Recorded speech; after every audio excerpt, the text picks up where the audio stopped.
up to this ain't no fight, chasing shadows in the night. Promises made, but I let them fade. Caught in the cycle, I'm feeling betrayed. Round and round, I'm losing ground. Trying to break free, but I can't see. These negative patterns are haunting me. Nights turn to days, I'm losing my way. Thought I found peace, but it's led me astray. Chasing the high, but it only brings pain. The more I run, the less I gain. Hey everybody, hey, and welcome to another session of Tarka Said Again. And we have a beautiful young lady with us in the office today, Miss Jazz Morris, better known as the Real Gabbana. Yes, she is an artist, a female rapper. I hear she's one of the hottest female rappers in Orlando. Definitely the hottest, queen of the streets, the one and only. Queen of the streets, you heard it right from her mouth. Welcome. Thank you for having me. Thank you for having me. Yes, and thank you for accepting my invite. It's always good seeing you again. Definitely It's is. been many, many moons. Yes, it has. But I don't care what I'm at. As soon as I see you, I always come and acknowledge you and make sure that we do talk. I appreciate it. So I'm going to let the cat out the bag real quick, you all. This is a former Maynard Evans High School cheerleader. And guess what? I was the coach. Product of Yes, and she's with us today. She's going to give us her journey as a rap artist and whatever else she wants to tell us as far as her life, her artistry, and some background of how this was developed, where you're from, you know, what you represent. Right.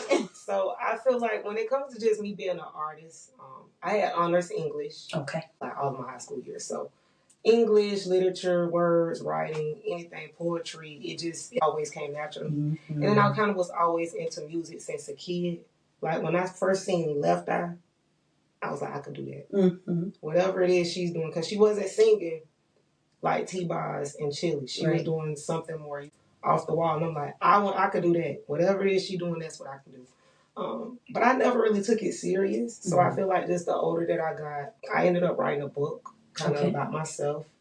And in me writing that book, it ended up getting 1 million reads through Wattpad. Wow. So I took it off to try to like get it published right. But in the process, I still had something to say, but it was more so like out of context from my book. Like I just had like a chip on my shoulder that I felt like I needed to just get off. Like I needed to scream a little bit. So it was utilized more as therapy for you? Yes. Okay. I really felt like I had something to say. And my first freestyle did pretty good.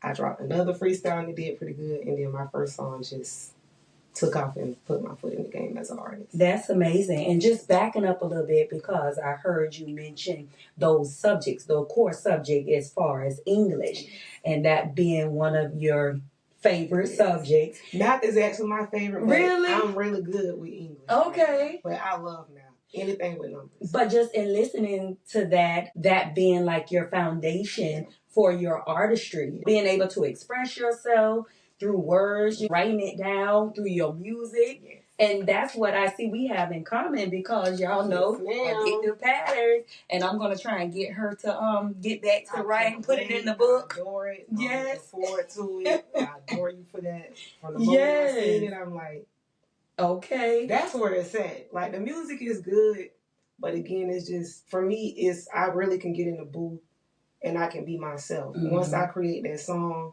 well, first, of course, my brother, shout out to Beatdown, super producer in Florida. He judged at the summit that we was at. I remember. Super producer.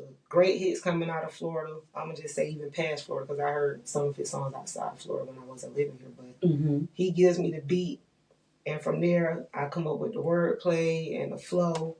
From there, it gets passed to my director / my brother videographer. He's kind of over all my imaging. Mm-hmm. I want to say I started out at like maybe 4,000 followers. Okay. And my brother helped me organically build that with him being a part of That's the Real key. Gabbana Organically. Right. I didn't pay for interviews, didn't pay for nobody to post me. It just was really like him getting up, hey, you got to shoot today. Let's get creative. Hey, shout out to Show shot it. But yeah, I feel like the creation process of the music. So it goes right back, like you said, the literature, just the understanding and everything I took from school that even makes me have the patience with myself to be a great creator. Wonderful. And a lot of times they don't feel like they're going to use this information anymore. Because I get it, school can be lame or whatever you may call it. I gotta go there because even right now at this age, okay, yes, when we were younger, it probably was, cool for people like, oh, I don't want to hear school. I still did my work. Right. Because we picked at the dumb kids. Yeah. And now that we're grown, I still pick at the dumb kids. We just grown now, Right. But nobody I don't want to marry someone that's not intelligent or that can't properly lead me. And you shouldn't. So a man that feels like an education is not important, was not important, even at this age, if you can't pick up a book. Or even having a decent conversation with you to be. But that's what it goes back. I can't really even have decent conversations with them, and when I get into they don't read, they like to do this instead. Or it comes back to okay, I can understand why our mentality is here and here. So, well, where did this name come from? The Real Gabbana came from my other friends. They gave me that name. I want to say probably around 2010. And see, I said it all country. I say Gabbana. Yeah. Gabbana. Yeah. Okay.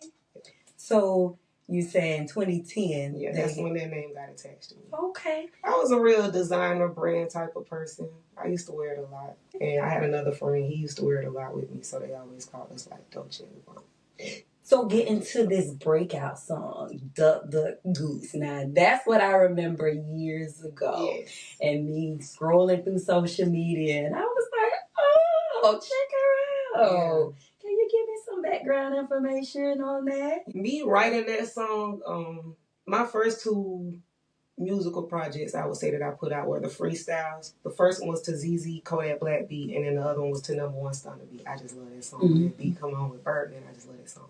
So I did freestyles, but shout out to KT. He was like, you're not really a good artist because you good, you can rap, but you're not what you think you is because you're getting on other people's beats and you just rewriting the formula that was already written. You're not an artist until you create your own formula. Okay. And that motivated you. The next night, okay, we both recorded at the same studio. The next night, he pulled up, and I had 4 of my own songs, fresh beats, fresh hooks. But with Duck Duck Goose specifically, I wanted to create a song that was like an introductory anthem. Okay. Kind of that gives my personality, gives my style, it gives my spice. And then kind of also put in, of course, where I'm from. I love my hood, West Orlando. Shout out to Florida. I always rep the city. I rep my hood, of course, but I always rep the city and the state.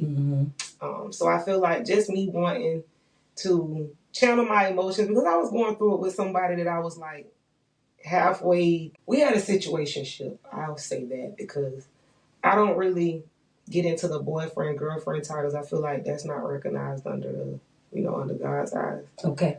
You die with a boyfriend or girlfriend, it's just your boyfriend or girlfriend. So I want to be someone's wife, so I don't care to be somebody's girlfriend ever again. So you choose not to use the titles. Right. I like it. We could be best friends until we decide on if we're going to get married because I want to marry my best friend. I like it. I do want somebody that no matter what happened, we can come back to the table if it's good or bad and tell each other.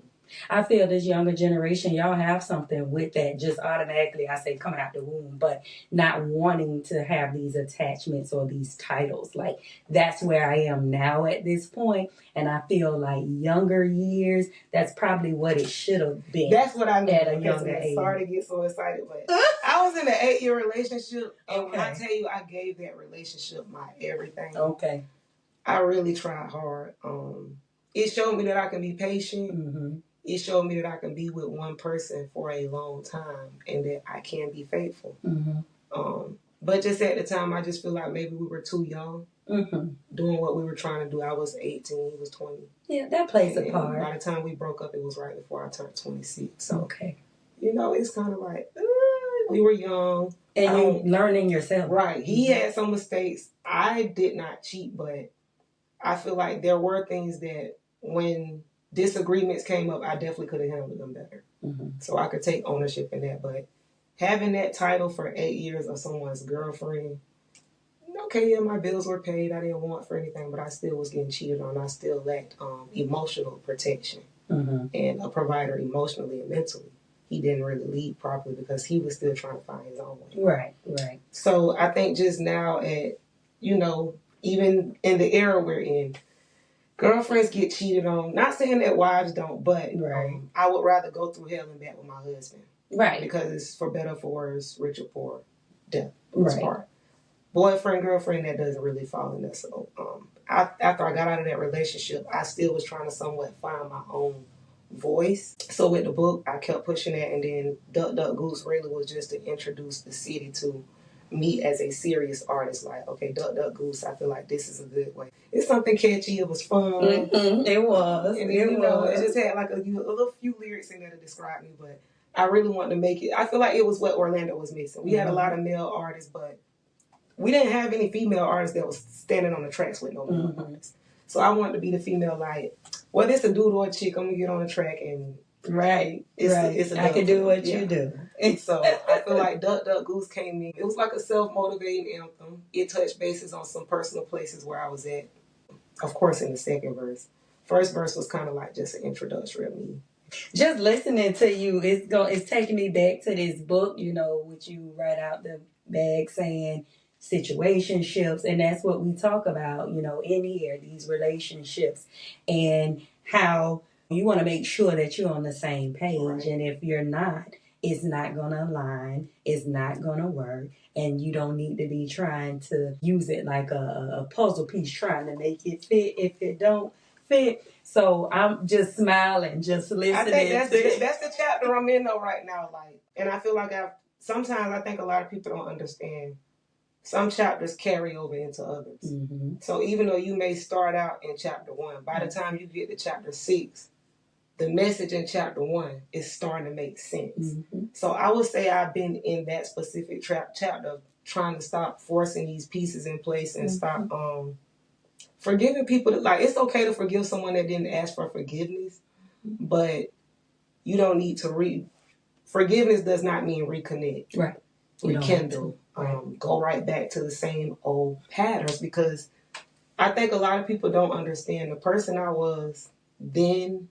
I'm not that person now. And even 2 weeks from now, we can have a disagreement and that can change the person I am. You may need to get to know me all over again. Mm-hmm. And I'm in a place where people have to get to know me again because I'm not forcing these pieces where they don't go. Right. And if it doesn't make sense with what me and my brothers have going on, business-wise, and if it does not align with my personal life, or if it's going to take away from what I have going on as an artist or as Jasmine, I'm just letting it go. Yes, they just say clock it. So growing up on Mercy Drive, how has that shaped, I guess you would say, your environment or your voice through your music? Growing up on Mercy Drive, for me, I could actually say I had a great childhood. Okay. And I say that because there was never a time that my lights were off at home. Mm-hmm. There was never a time I couldn't open up my mom's refrigerator and there was not food. My mom always worked a job. Mm-hmm. So over in the Palms is based off your income. If you work, you have to pay a rent. Mm-hmm. If you also do hair, that's extra income. My mom did hair and she worked, so she always had to work. There was always food on the table. It was just me and my sister. If we had friends or anything in the neighborhood that went through it with their parents, grandparents, whomever, they got kicked out, we would go home like, Mom, can they stay with us? They don't have nowhere to go. My mom was such a loving woman. She'd be like, yeah, they can come. And once they get there, she's taking us all to the store, buying them clothes, buying us clothes. I've had sleepovers every year of my life where I got 20 to 30 girls in my mom's house. She's taking us to Tip Top to get our nails and toes.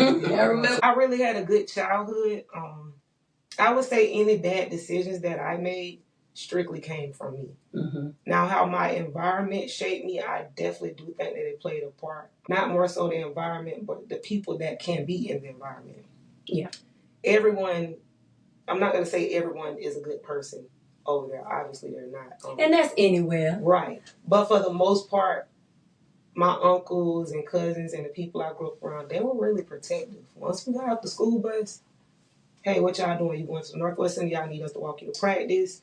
Hey, what's going on? Y'all want us to get you something out the store? It was more so like a family unit. Mm-hmm. Most of the bad and terrible and horrible times came from when outsiders came over there with problems or issues. Mm-hmm. And I feel like that's probably where the chaos came in. That's where I seen, obviously, a lot of deaths. Mm-hmm. A lot of people get hurt. a lot of police officers. Of course, I've even been, detained where it had nothing to do with me. I'm just walking. But that's what I feel like all of that with the environment. It shaped me into being prepared just for anywhere I go. Right. You never know what you can face, what you can deal with. I'm a very poised person. I can be very out of pocket, cold switch, but for the most part, I'm very extremely observant. I have to be aware of my surroundings so that I can adapt. And if I was to go take Mercy Drive everywhere I go, I wouldn't be able to adapt to my environment to understand these new surroundings because everywhere is not Mercy Drive. Yes, everywhere has crime, this, that. They have a family unit, but I still had to understand how to separate the two.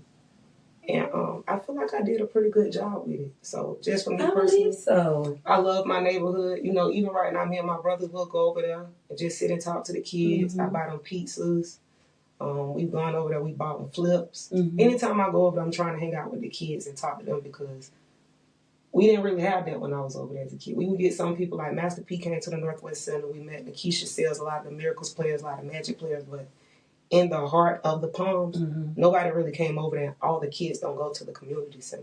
Right. So when I come over there, I get into the kids' chest. I want to talk to them and, encourage them. You could be a rapper too. You could be an actor. You're going to be a doctor, a lawyer. But I feel like kids are the future, even though I don't have any. So whatever I feel like I did take from my neighborhood, we all take from wherever we're from. But whatever I did take, I try to put back good. I don't really go to my neighborhood just to be on BS or mess. I don't go over there just to hang out. Or bring drama. Right. If I'm over there, I'm probably doing something productive. If I am over there filming, I'm still looking out for them kids while I'm over there. I'm buying something. And that's key, giving back to your community, giving back to where you grew up, knowing that you have some type of impact, you know what I mean? You, like you say, talking with them. And I feel that's vitally important because just thinking about, say, Mercy Drive, right? Stereotypically, they want to put that in the category of just hood or ghetto, right? Just always something violent, but not recognizing or pulling out the good things that happen and take place in the neighborhood and how those same things could take place, elsewhere. But I know that you do have that. I've seen it on your visuals, where you're in the neighborhood and y'all doing videos and your lyrics, it's, as you would say, unfiltered or is raw, streetwise, right? Yes. So I like that. You being authentically you and realizing and recognizing that, okay, it's a time and a place, and sometimes I have to put that to the side to be able to communicate with others, to get to the next level, whatever the case is. So I'm realizing and recognizing the growth because, it was hard. Even like when I first went viral, let's just say there was about 16,000 comments. Okay. I'm going to just say half was bad. Okay. So there's 8,000 people on there telling me, we filmed part of the video on Mercy Drive, so it was me and like a group of all my friends where it went really viral. She's on welfare. She got 5 or 6 baby daddies. These are the girls that we paying their tax dollars for. These people didn't know I was employed with SunTrust for 5 years. They did not know that at that moment I had been at Advent Health for 2.5 years. And that you don't have. They did not know I don't have any children, and I don't have a criminal background at all whatsoever. So a lot of things, I let them say whatever it is they want to say. I let them get their buzz off, get the rocks off, whatever it is. Because I had to understand everybody in this world is not going to like you, but they don't even know you. 90% of those people that did not like me in those comments, they kept up with me. Yeah. And they fell in love with me in the process. Okay. So some probably didn't, but a lot of people that did just keep watching just because, what is she doing? In the process, like, oh my God, I love you so much. I remember when you first went viral and people were talking bad. It's like a lot of people, they won't know you until they start peeling back those extra layers. Someone will just look at you and be judgmental. So me personally, it helped me try not to be judgmental. Only because, like you said, I come from the hood. And even in relationships, I've never had to face it in corporate. That's the crazy thing. I've never faced discrimination or judgmental behavior in the corporate ever in my life. I've never not been able to get a job because I have goals. But if me and another female get into it, that's the first, oh, you got goals in your mouth. I'm like, wow, oh my God. Obviously, I put them in there literally right after my senior pictures. I didn't want them in my mouth. If you open the 2008 senior, I didn't have any goals. I got them right after that. And it was just a phase I was in, you know, young, feeling myself. It's Florida. You know how we are. We get a little bit of money. We want to do something to make us feel good. So it was just something that I wanted. But I've been on great interviews in rooms with CEOs, COOs, board meetings with directors, and no one has ever looked at me and said, she has gold in her mouth. She can't do this job. Get her out of here. They've never said that. So that's good. I just, you know, try to make sure, as long as I know how to turn that light switch on and off when it's necessary, and if I have to revert back to the old me just to be relatable to someone to get a certain message across, I don't mind that. Got you. Walk me through your creative process when we talk about the Gabbana. Like, what does that look like? The start, finish, to get a track. Right. So just the song. Yeah. Once I get the beat, me personally, I have a lot of thoughts just running through my head. I really do.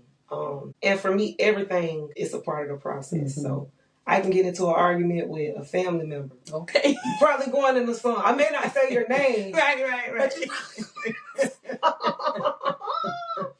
I remember you ate my chicken off my plate. Like, it's going in there some kind of way. I'm going to talk about family not wanting to share or taking food off your plate. It's going in there. So just me personally, like when I'm just really in my creative zone, before I can do it in the studio or before I go to the studio, I will literally blare the beat out loud. Whether I'm in the car, my room, studio, I'm just listening to the beat. My shoes are off my feet. I don't know why. I have to have my feet. I have to be grounded. Like okay. flat. Literally. But okay. I would just play the beat over and over, bouncing through the room. And as I'm spitting out words, I'm writing them or I'm typing them in my phone. Because it's almost like I'm just, as the beat is playing, I'm freestyling. But I'm trying to make sure I'm not forgetting what it is that I'm saying. So I may even push record on my phone and just record whatever it is that I'm saying. Stop it. Then go back like, okay, I like that part. That was hard. This song needs a hook. Me personally, I really take pride in constructing my hooks because I feel like that's the part of the song that's going to grab your audience. That's the part that's going to get chanted. That's the part they're going to remember. You may hear something in the verse that you like, maybe something to put as your caption. But for the most part, that hook, that chorus is what's going to keep getting repeated. So for me, I want to make sure it's simple. Nothing too complicated, because if you complicate it or you use crazy words that, again, everybody IQ isn't up here with all of us. Something you have to use words that everybody can relate. Yeah. So when you keep it simple, short on your hook, it's easy for them to get your message. And then with my verses, I kind of tell a story. Yeah. So I kind of go in from one bar and then it chain connects to the other.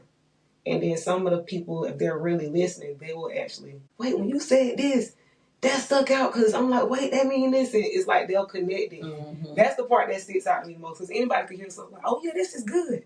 But when you actually get what it is that I'm doing with the music, that's the part that sticks out to me. But I'm really like a nerd with my music. I get in there. Sometimes if I'm driving and I think of 4 bars, I have to write them down because I may get in the studio and forget. Right. My constructing of a song is, I wouldn't say all over the place, but the thought process is somewhat, it would seem scrambled. I like that you said you're a nerd with it, because just growing up and hearing different rappers, they will remain nameless, but it was basic. Like they say, oh, I could come off the dome with this. Right. And you're like, baby, stop coming off the dome and let's write this down. You might think of something a little more substance. And then guess what else? When you write down what you say, you just wrote that. So read it back to yourself now and stop. That wasn't good. I'm my own biggest critic. Okay. I will say something and everybody will be, oh, that's hard. I'm like, no. That bar to me is like a 7 out of 10. In this space and where I'm at in the verse, I need all 10s. Gotcha. I'm a critic like that. Gotcha. That's good. Yeah. What sets you apart from any other, say, Florida artists? Number 1, I write my own music. 2, it's authentic. Let's clap that to you. It's authentic. I feel like originality.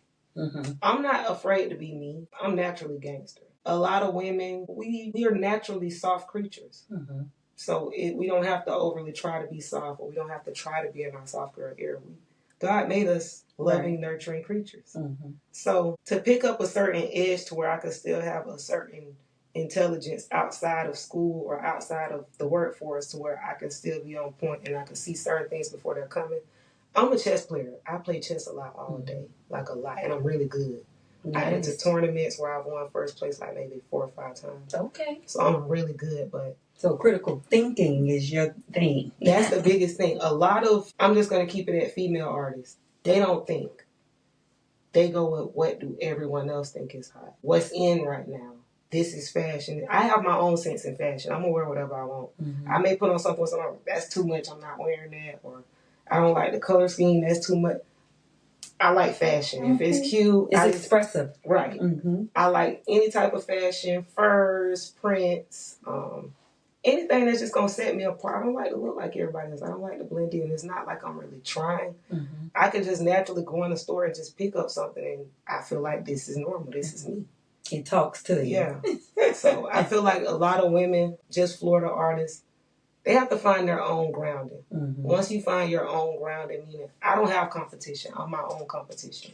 If my first song did 3.3 million views without being out on any platform, you need to have tunnel vision and compete with yourself, baby. Because competing with these other girls are not going to get you where you need to be. You got you to that 3.3 million views. Not watching this person, not watching that person. Now, I can still listen to them and, big up them, but I really don't listen to a lot of these female artists just because I like timeless music and I like music that has substance. A lot of these women music lacks substance. And all we're going to talk about is our vagina. I can make that type of music, but at least be creative with it. Put something else with it. Give me something. I don't know. Just something creative. It's always just straight to the point with a lot of these local or even some of the Florida artists. It's just straight to the point. It don't make you think. So I feel like that alone, if you can't out-rap any of our male artists coming out of Florida, it's like, this a male-dominated sport. Yeah, what you doing? Yeah, it is. I'm not trying to compete with the girls. I'm not even trying to compete with the men. But I like me over a lot of these men when it comes to rapping. Just wordplay alone. Yeah, wordplay and flow, I'm going to tear them up big time. So what's next for the Real Gabbana? Any collabs? We do have some collabs coming up. They're still in the works. Definitely going to be on Queen of the Streets too. And shout out to Beatdown, fully produced by Beatdown. Shout out to Show. He's fully directing and doing the visual work on everything. As far as the songs that I can tell you the songs that I do have about 9 or 10 done. Okay. So it's good to get closer towards the finish line, but we're not rushing the process. I really feel good and confident about this project. So I want to take my time. I don't want to just throw anything out there because it's a lot of just throwing in coming out there. So Queen of the Streets 2 is going to be like an elevated version of Queen of the Streets 1. Okay. I feel like with Queen of the Streets 1, it was like an introductory album, kind of letting them know, hey, I'm here. This one is kind of going to let them know my foot is cemented, like the Statue of Liberty. And that's your EP, right? It's an album. Okay. Yeah, for an album. Gotcha. I have dropped a few EPs. They did pretty good. I got Whoop on one of my EPs, Sorry Kid. Shout out to Sorry, I love you. He's a great artist, but I actually say shout out to Sorry because he actually was one of the artists that told me you can be an artist without all the industry and all the millions of followers and still be making millions of dollars. Shout out to Sai. Shout out to OG Booby Black. Shout out to Nino Calvin. I have a lot of good industry friends that I have music with. Of course, shout out to my sister Tokyo Jet. She retired, but I love you. Shout out to her and my brother, Mr. and Mrs. Griffin. Okay. But yeah, the industry is fun for me. I just love on the people that I have around me.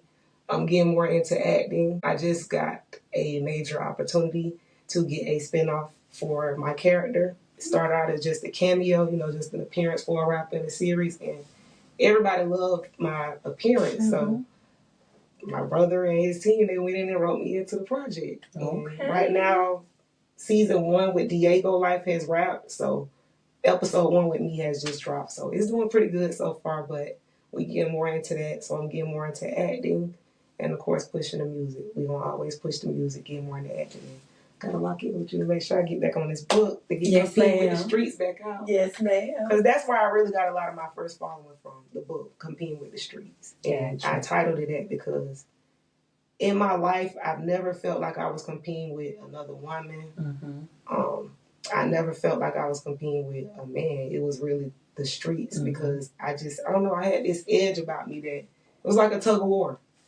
So the fact that I made it past the streets and the streets didn't beat me is like, yeah, I think we got to get back into the book. Right. Well, I definitely appreciate you, one, coming in, sharing your story, too.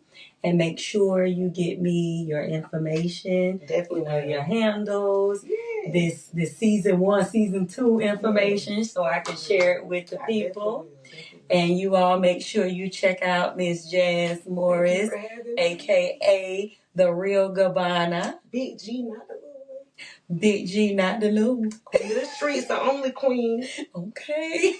Listen, I can't keep up with all of that. I got you. But yes, thank you all for tuning in. And don't forget to like, share, and subscribe to Tarka Say It Again on Spotify, YouTube, and iHeartRadio. Have a good one.